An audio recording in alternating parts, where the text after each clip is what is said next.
Саламатсыздар ма, құрметті оқушылар?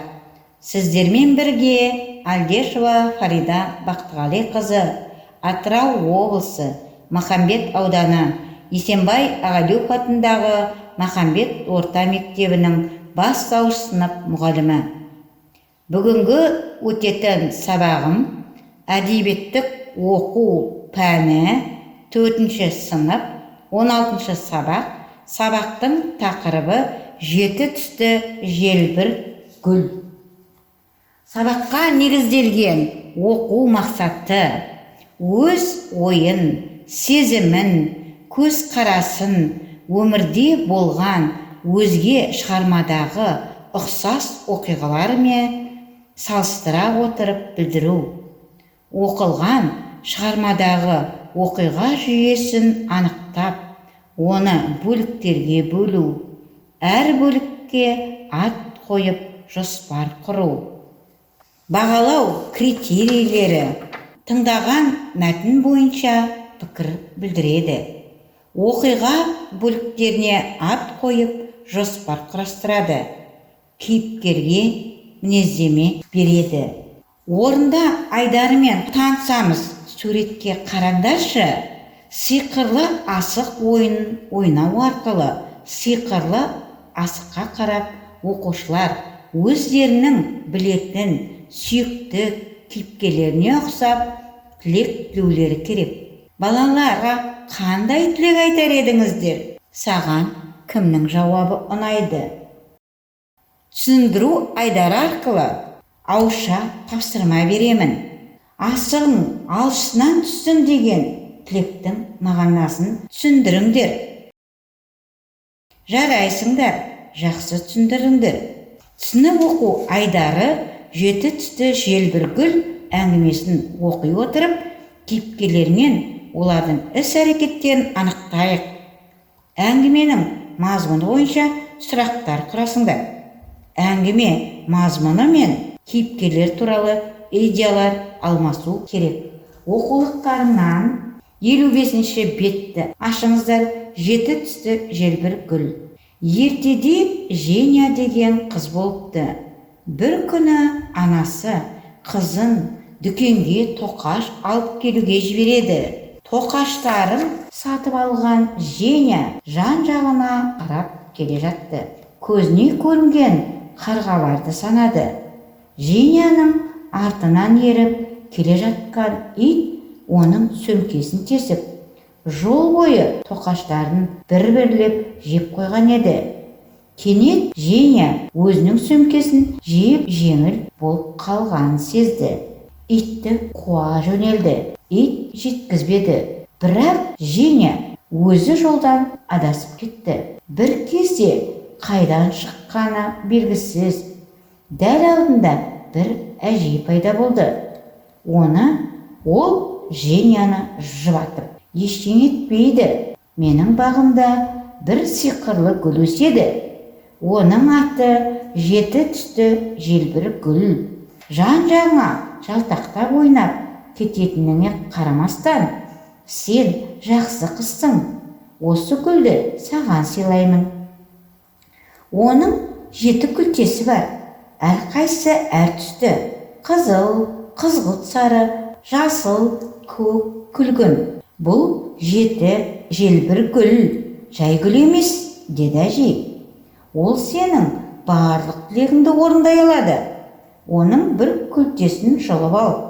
Гүл күлтесі солтүстік пен оңтүстікке, батыс пен шығысқа ұш. Айналып кеп алдыма айтқанымды орында. Осы жерге түс деу керек. Содан кейін тілегің лезде орындалады. Ал кәне, көрейік жеті түсті желбір гүлді, деді Женя.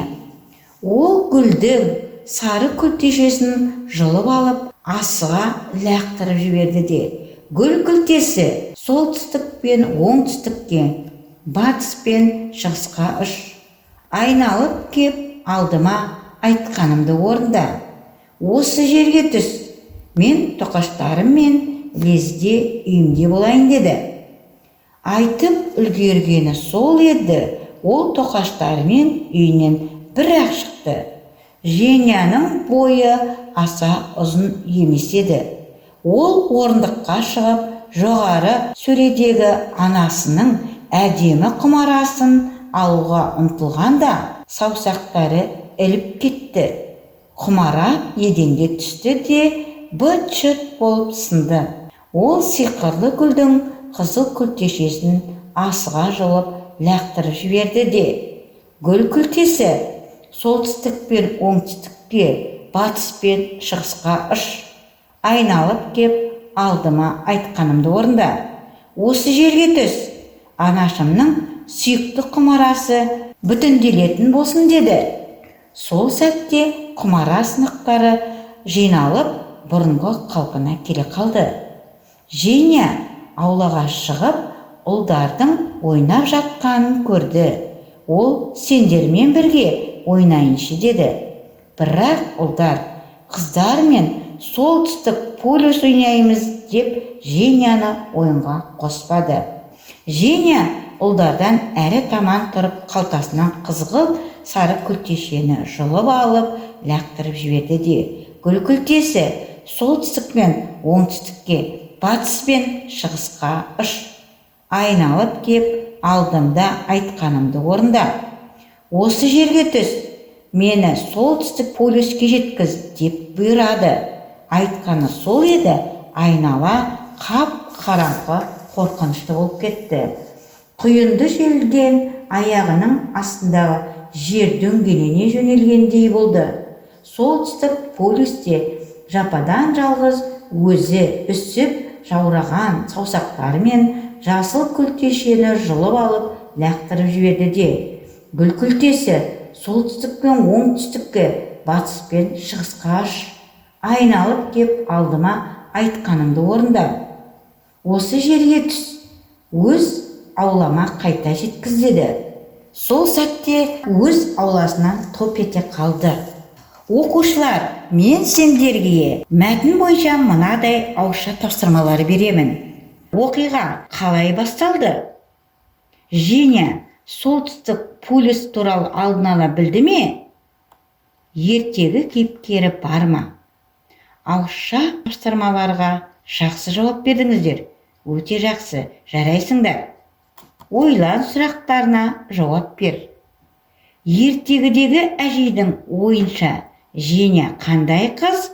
Сенің ойыңша Женя қандай қыз? Ойланып сұраққа жауап бер. Жақсы, жауап бердіңдер. Пікір айт, Женяның қай тілегі үшін гүл күлтесін жұмсасаң еді? Ертегінің мазмұнына қарай түрін анықта. 7 күлте әдісі арқылы оқушылар гүлдің әр күлтесіндегі сұрақтарға жауап береді. Сұрақтарға жауап бер. Ертедегі әжейдің ойынша Женя қандай қыз? Сенің ойынша Женя қандай қыз? Женяның қай тілегі үшін гүл күлтесін жұмсамас дедің? Үйге тапсырма. Женяның орында болсаң не тілер едің? Жауабын сіздерден күтемін. Дескриптор Женяның орында өз тілектерін айтып, ойларын бөліседі. Пікіріңді айт. Женяның қай тілегі үшін гүл күлтесін жұмсамас едің? Ертегі мазмұнына қарай түрін анықта. Жауапты сіздерден күтемін. Өз ойыңды дәптерлеріңе жазып келесіңдер. Осымен біздің онлайн сабағымыз аяқталды.